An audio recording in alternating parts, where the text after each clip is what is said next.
This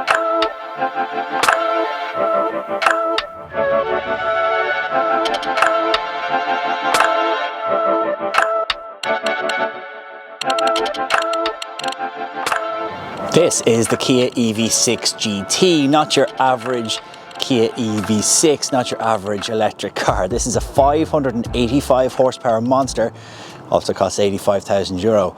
So, is it worth it? The recent departure of the Kia Stinger from the price list has left something of a hole in the hearts of Kia performance fans, because that car was, at the time, Kia's engineers and designers just showing what they can do. They were just totally let off the leash, and the result was very impressive. Never sold in big numbers, but it was never going to. And its party trick was that V6 petrol engine, which isn't exactly very 2022. So when Kia decided to do a performance car again, it was inevitable that it was going to be an EV. And why not use the EV6, a car which has been picking up awards for fun? The standard Kia EV6 is by no means a slow car. It has 229 horsepower, which by any means would be a pretty decent hot hatch. However, when Kia decided to make a performance EV6, they just went a bit bonkers.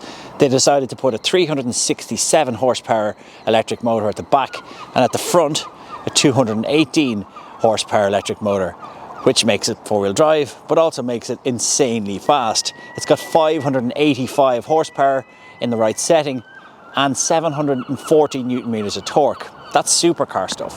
So what singles out the GT from the rest of the EV6 lineup? Because of course there is a GT line spec as well. Well, firstly, you'll see this paint, which is a special colour specific to the GT model. At the front, you'll see the grille has vertical slots instead of the horizontal slots that you'll see in the standard car. It also has a specific front bumper to the GT. And when you come around to the side, you've got these gorgeous 21-inch alloy wheels. And behind those, peeking out, are these beefed up neon painted calipers. At the back, you have this roof spoiler, which is similar to the one which you would have found in the GT line. But there's also a rear diffuser back here and specific GT badging as well. When it comes to luggage space, there's 480 litres of luggage space in the back here, which is about 10 less than you'll find in the standard EV6. But there's plenty of space for the crap that I carry around all the time, and it is a nice wide open aperture.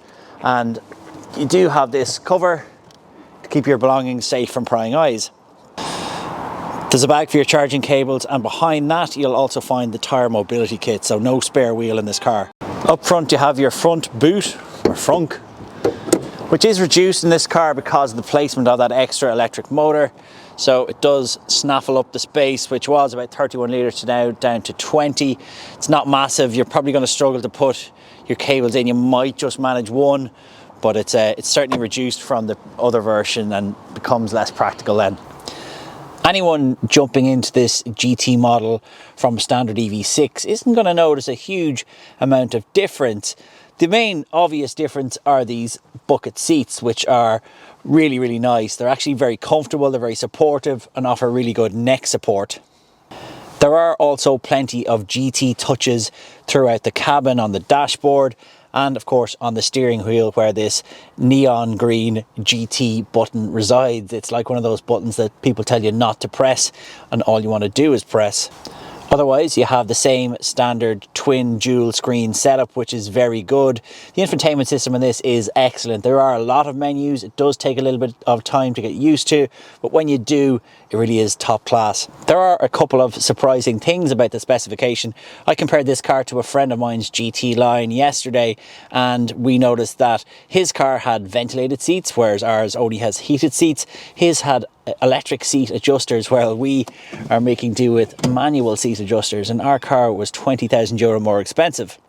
EV6 is a superstar when it comes to charging speeds, capable of sucking in 230 plus kilowatts at the right charging point. So, in theory, you can get from 10 to 80% in just 18 minutes, but finding such a charging point can be difficult. The really nice thing about this car is the dual personality. I just love the fact that you can drive it around in eco mode, and it's putting out about 280 horsepower. It feels like a normal family car. The throttle response is pretty tame and it's comfortable. But if you do cycle through the different modes, normal, it gets an awful lot faster, especially when you consider you're putting out about 480 horsepower then. But then when you go to GT mode, or indeed pick your own, you can get that full 585 horsepower. Press that button and the acceleration is just blistering. Whoa. Right, it's time for some conclusions. Is the EV6 GT at €85,000 worth it? Depends on your frame of mind, really. I mean, you have to have €85,000 in the first place, which not many of us do. But if you take it as a performance car, comparable to a supercar, it's cheap, it's a bargain, because this would really worry lots of Porsche and Lamborghini and Ferrari, which are twice, 3 times the price, because the performance is there. If you compare it to a standard EV6, it's €20,000 more, and you're paying for that extra performance, which you might use now and again. So a standard EV6 is a fast car. For me, I'd probably stick with a standard EV6, but compared to its rivals, such as the BMW i4 M50, which for me is just a slightly better performance car in terms of it's more tactile, you can really feel what's going on a little bit more. This is a very heavy vehicle, but it's brutally fast.